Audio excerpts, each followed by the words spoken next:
రాజ్యమేది లేదు గాని రాణిలాగా చూసుకుంటా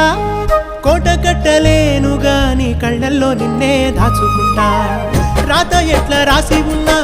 ఆ మార్చి నీతో రాసుకుంటా స్వర్గమంటూ ఉన్నదంటే అది నీతోనే ప్రతిరోజు పంచుకుంటా నిన్ను గన్న మీ నాన్న కన్నా లారు ముద్దుగా సాదుకుంటా నీకు కోపం వస్తే కొంత దూరం ఉంటా నువ్వు గీత గీస్తే నేను దాటనంట కంట నీరు కంటి రెప్ప దాటకుండా కాటుకై కావలుంటా రాంబాయి నీ మీద నాకు మనసాయనే ఏనాడు నిన్ను వీడిపోని నీడైతనే